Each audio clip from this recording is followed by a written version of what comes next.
करूंगा, मगर इससे पहले देश की हालात के बारे में थोड़ा सा कहना चाहता हूं।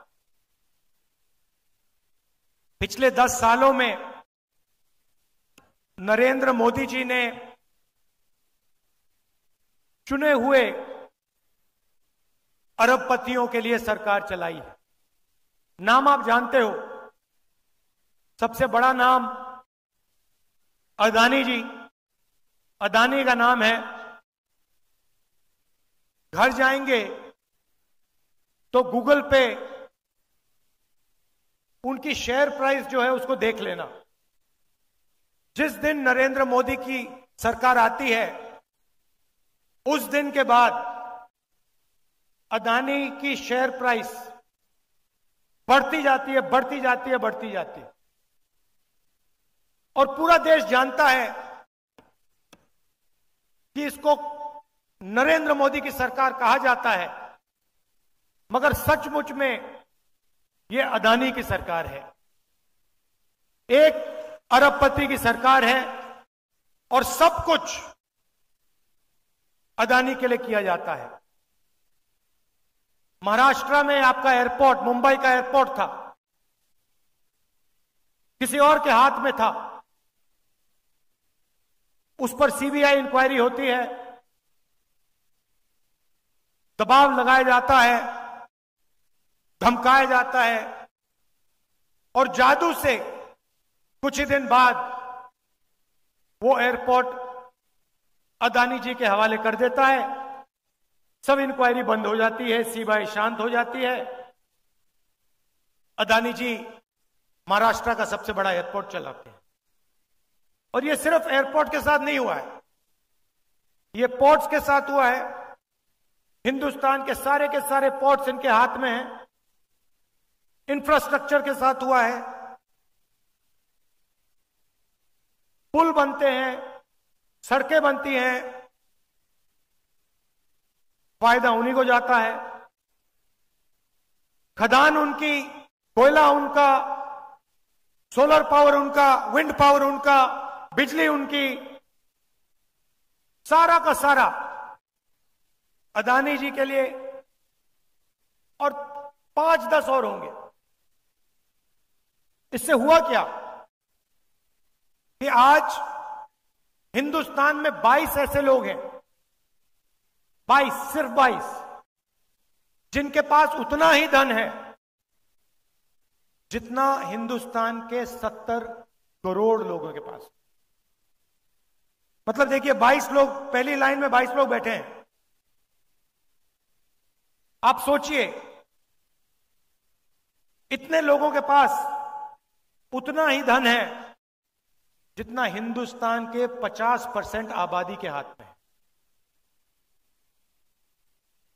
और 24 घंटा नरेंद्र मोदी जी कभी धर्म की बात करेंगे,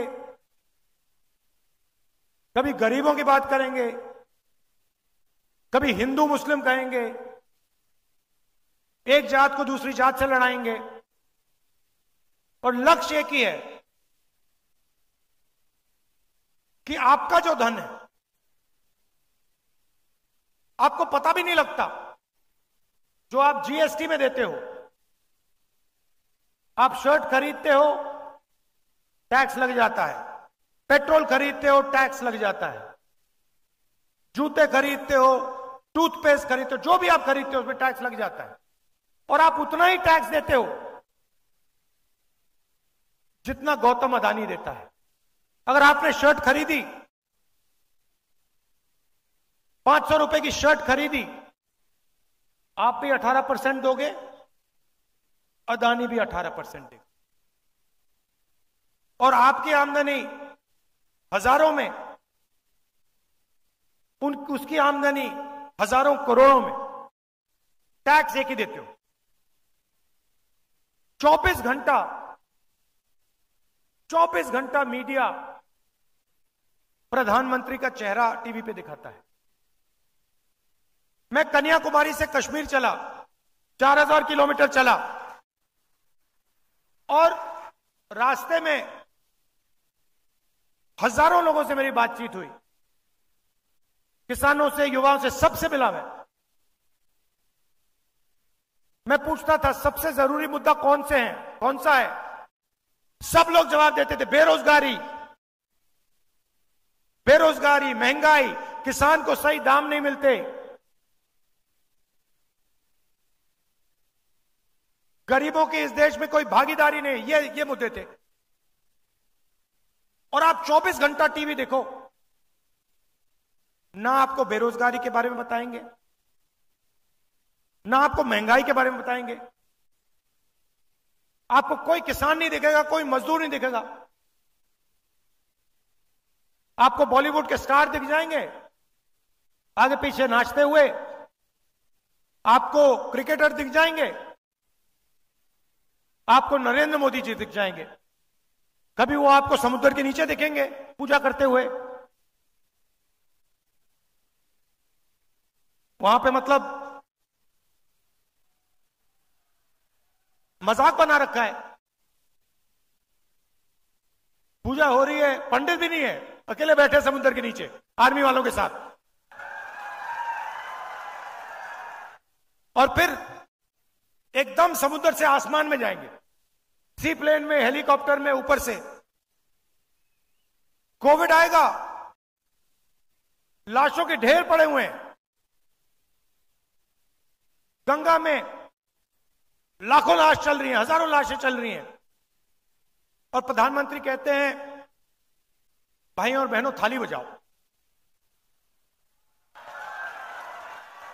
नहीं, और मीडिया कहता है देखो प्रधानमंत्री ने क्या गजब की बात बोली है, कमाल कर दिया।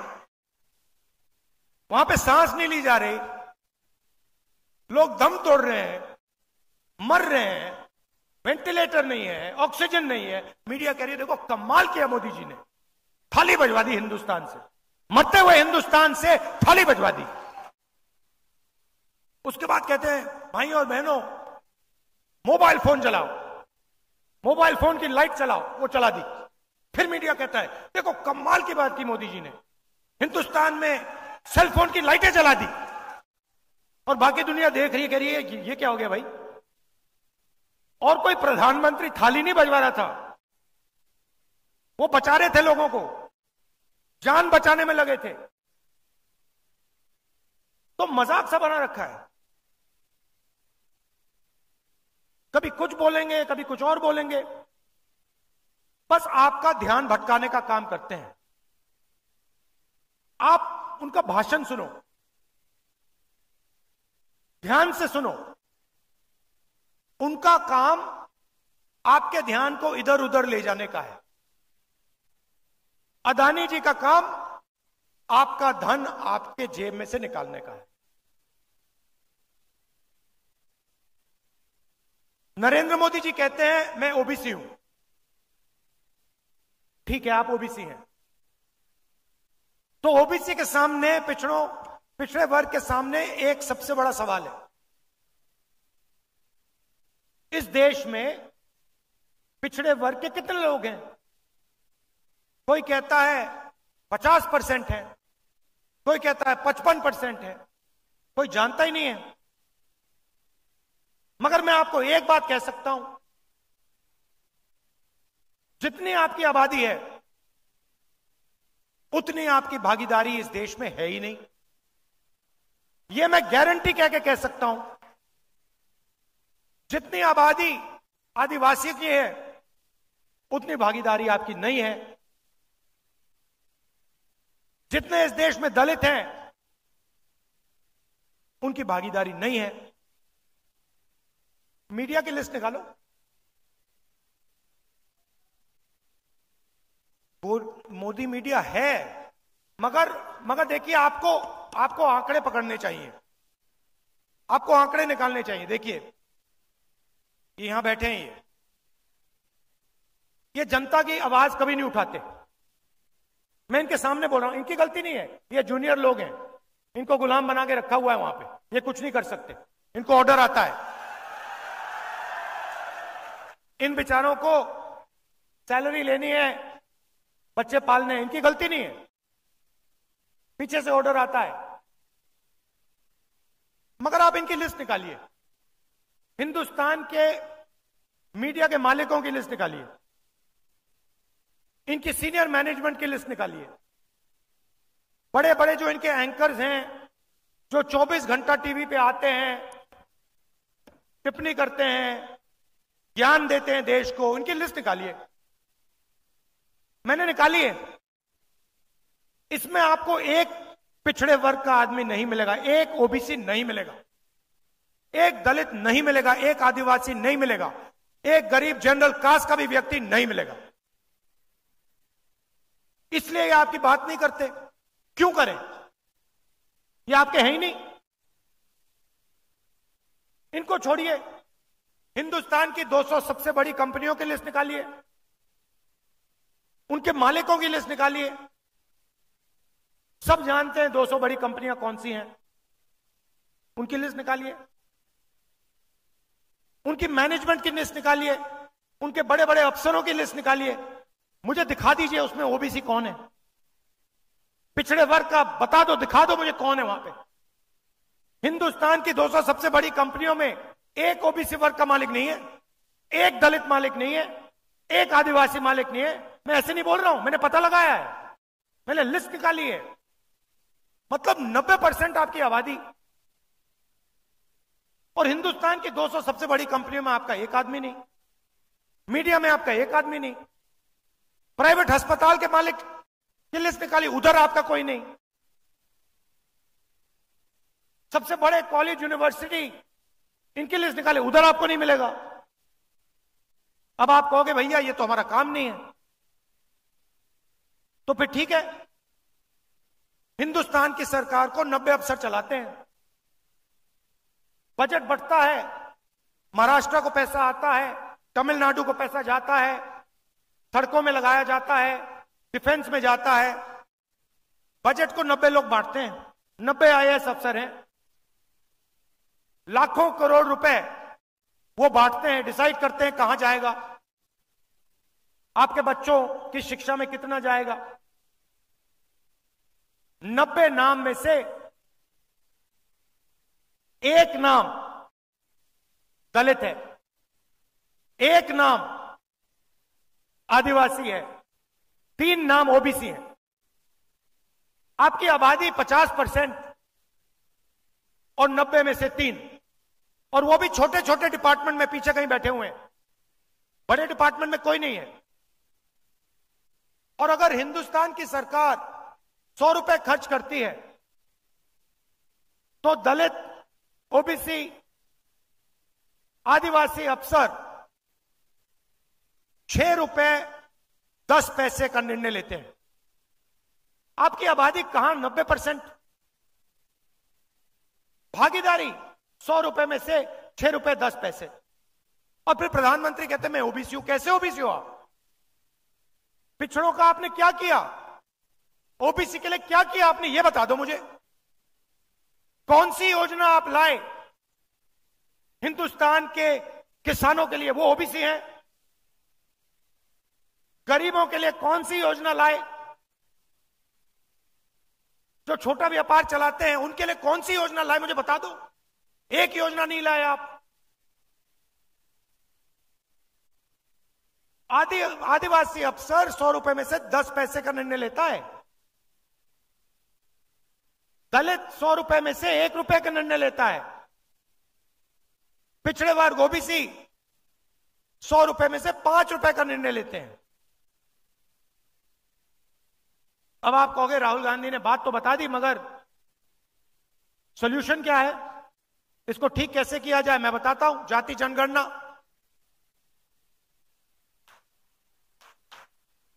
किसी को चोट लगती है, सबसे पहले डॉक्टर कहता है भैया एक्सरे करो, 1 मिनट में पता लग जाता है। तो हमारा पहला वायदा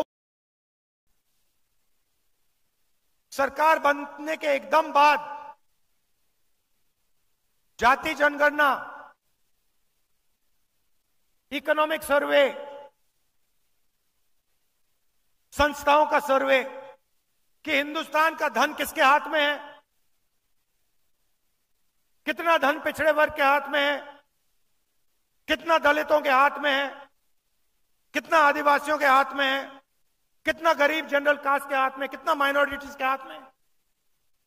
हिंदुस्तान की संस्थाओं में ओबीसी कितने, दलित कितने, आदिवासी कितने, कहां, कौन सी पोजीशन पे, जाति जनगणना से यह सब पता लग जाएगा। और क्रांतिकारी काम है। देखिए, हम आपका टाइम जाया नहीं करते हैं।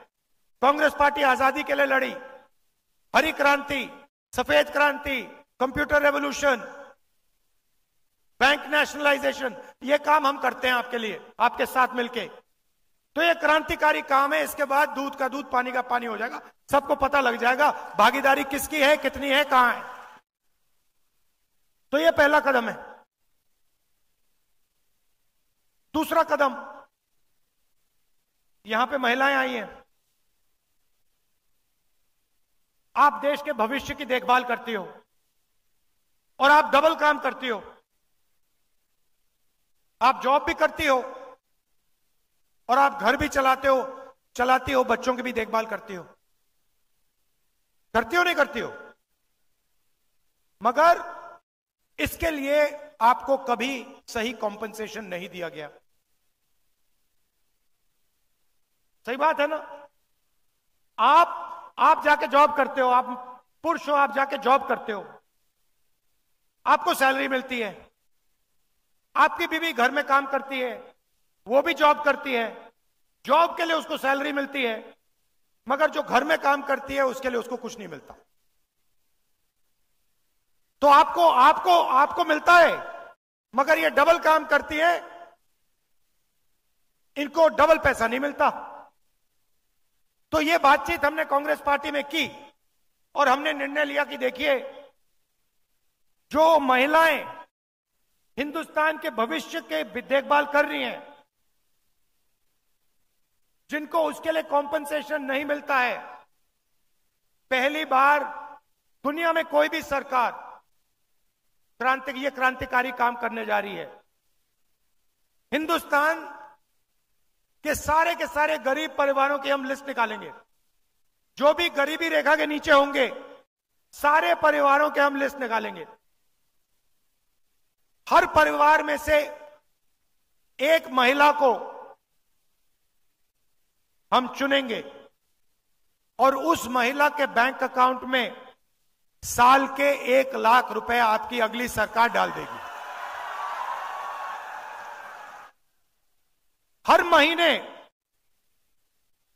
ठकाठक 8,500 रुपए आपके बैंक अकाउंट में।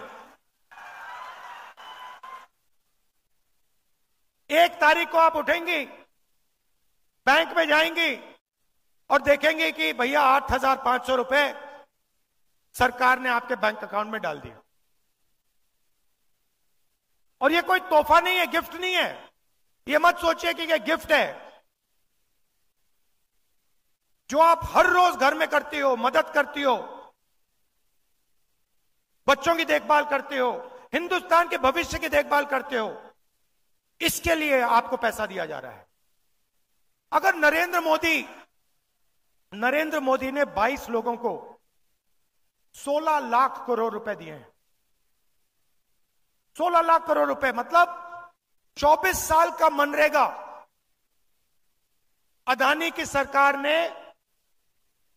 22 लोगों को पकड़ा दिया। 24 साल का मनरेगा। तो हमने डिसाइड किया है, जितना उन्होंने 22 लोगों को दिया है, उतना हम हिंदुस्तान के गरीबों को उठा के दे देंगे। तो हर महीने पहले तारीख को करोड़ों महिलाओं को बैंक अकाउंट में 8,500 रुपए, साल के 1 लाख रुपए कांग्रेस पार्टी की सरकार, इंडिया की सरकार देने जा रही है। अब सबसे बड़ा मुद्दा बेरोजगारी का।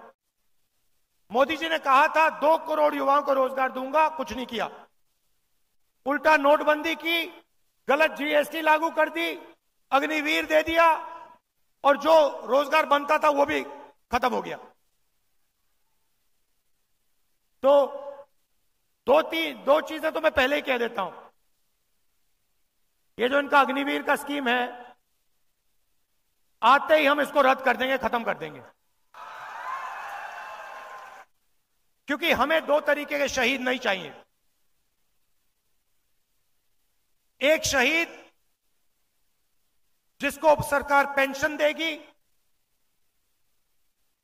उसको शहीद का दर्जा मिलेगा, उसके परिवार की रक्षा होगी। और दूसरा अग्निवीर शहीद जिसके परिवार को कहा जाएगा कि तुम्हारे बेटे को या बेटी को हम शहीद का दर्जा नहीं देंगे, तुम्हें कॉम्पेंसेशन नहीं मिलेगी, तुम्हें पेंशन नहीं मिलेगी। यह बिल्कुल गलत है। अगर दो युवाओं ने देश के लिए अपना खून दिया तो दोनों के साथ एक जैसा बर्ताव होना चाहिए। इसीलिए हम अग्निवीर स्कीम को पहले दिन आके खत्म करेंगे। और भाइयों और बहनों, एक बात समझिए, यह स्कीम आर्मी नहीं चाहती, यह स्कीम आर्मी ने नहीं मांगा, यह स्कीम प्रधानमंत्री के ऑफिस ने बनाया है, उधर से बना है। प्रधानमंत्री ने यह स्कीम लागू की है। प्रधानमंत्री के ऑफिस ने सेना को कहा है कि तुम अग्निवीर बनाओ। और हिंदुस्तान का कोई युवा ऐसा नहीं है जो अग्निवीर चाहता है। पहले रिक्रूटिंग सेंटर्स होते थे, वो सब बंद पड़े हैं, कोई नहीं जा रहा वहां पे, क्योंकि सब जानते हैं अग्निवीर बनेंगे, पेंशन नहीं मिलेगी, शहीद का दर्जा नहीं मिलेगा, कैंटीन नहीं मिलेगी। तो सबसे पहले इसको रद्द करेंगे। दूसरा काम, ये जो इन्होंने गलत जीएसटी लागू की है, जिससे छोटे व्यापारी खत्म हो गए हैं, स्मॉल मीडियम बिजनेस खत्म हो गए हैं। ये 5 अलग अलग टैक्स, दलाली वाली जीएसटी, एक्सटॉर्शन वाली जीएसटी, इसको हम बदलेंगे। एक टैक्स होगा, कम से कम टैक्स होगा। और जो हमारे किसान हैं जो आज टैक्स दे रहे हैं, उनकी बात मैं थोड़ी देर में कर रहा हूं, मगर कम से कम टैक्स होगा और एक टैक्स ब्रैकेट होगा। 30 लाख सरकारी वैकेंसीज हैं। 10 साल में नरेंद्र मोदी जी ने इनको नहीं भरा। 30 लाख वैकेंसी हम भर के आपको पकड़ा देंगे।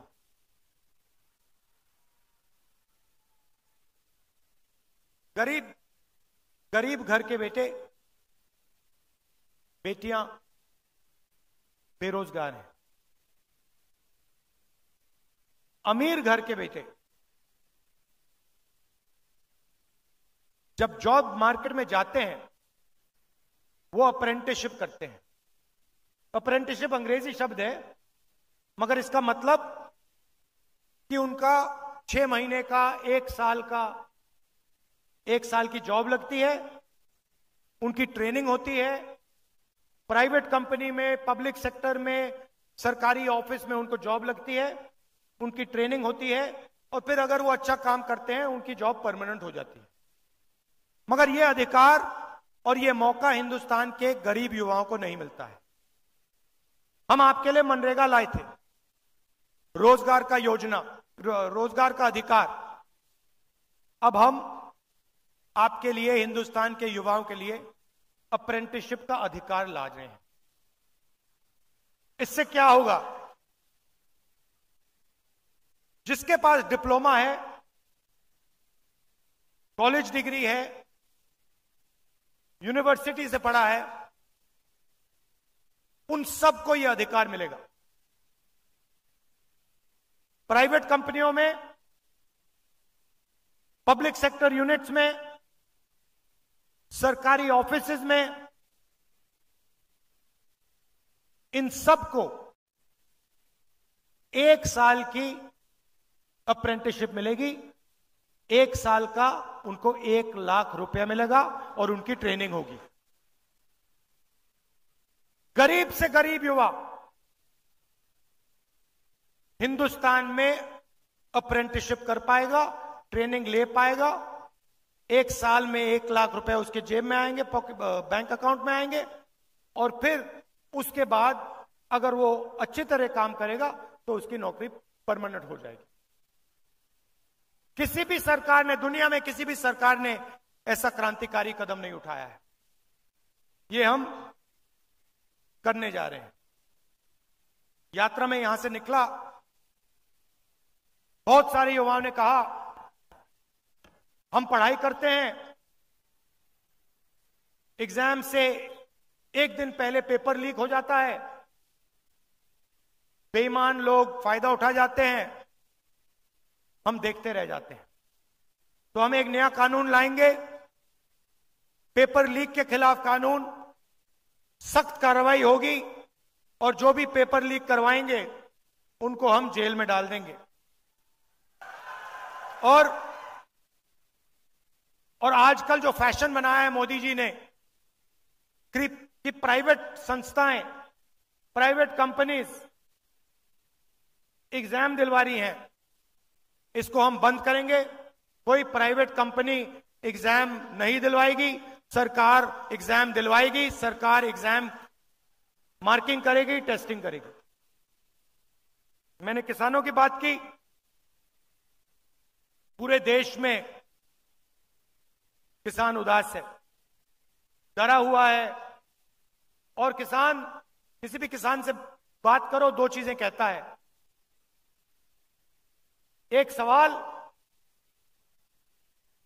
कि राहुल जी, अरबपतियों का कर्जा माफ हो जाता है, उनके पास पैसे की कोई कमी नहीं है, मगर हमारा कभी कर्जा माफ नहीं होता, क्यों नहीं? और दूसरा, प्राइवेट कंपनियों को उनके प्रोडक्ट के लिए सही दाम मिलता है, मगर हिंदुस्तान के किसान को सही दाम कभी नहीं मिलता, क्यों?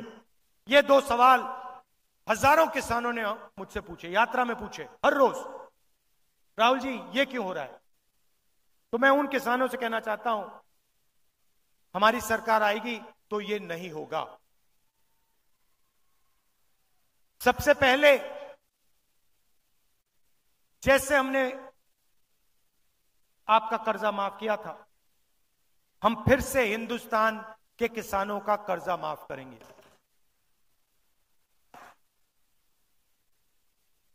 और जो उनकी सबसे बड़ी डिमांड है, हिंदुस्तान का हर किसान कह रहा है कि हमें कानूनी एमएसपी चाहिए, कानूनी मिनिमम सपोर्ट प्राइस चाहिए। वो हम हिंदुस्तान के किसानों के लिए करने जा रहे हैं। पहली बार हिंदुस्तान में कानूनी मिनिमम सपोर्ट प्राइस हमारी सरकार हिंदुस्तान के किसानों को देने जा रही है। ये हमारी गारंटी है, हम आपको झूठ नहीं बोलते हैं। आप जानते हो, ये आपकी आवाज है, ये आपने हमें बताया है। हम कोशिश भी करते,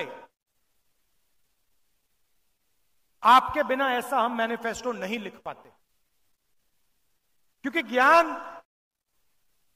जानकारी आप में है, हिंदुस्तान के करोड़ों लोगों में है।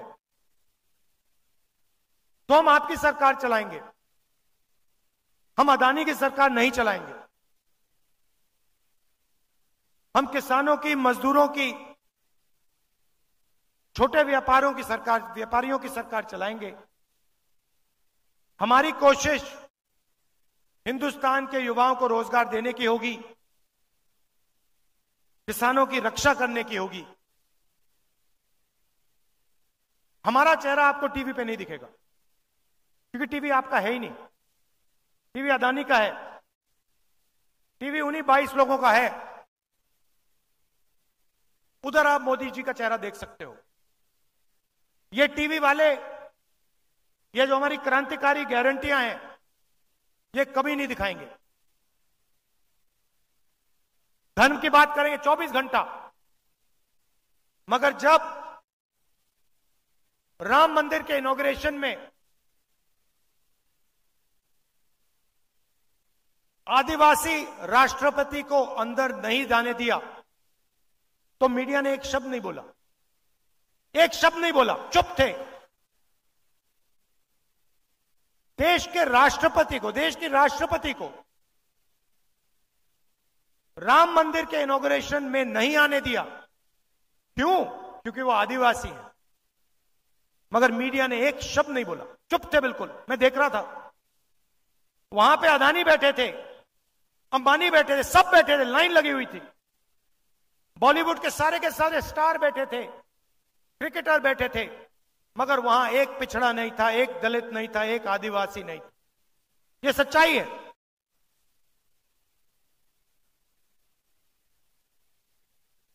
और इन 5 में से हिंदुस्तान के लिए सबसे जरूरी, हिंदुस्तान के भविष्य के लिए सबसे जरूरी जाति जनगणना है।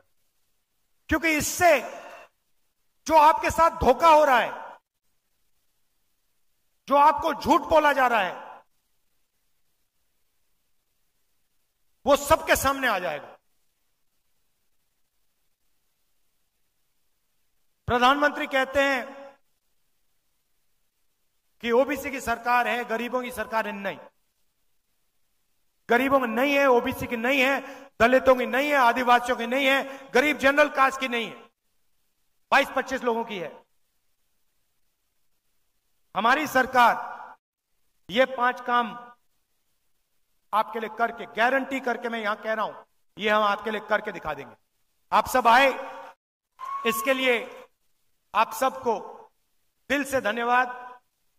नमस्कार, जय हिंद।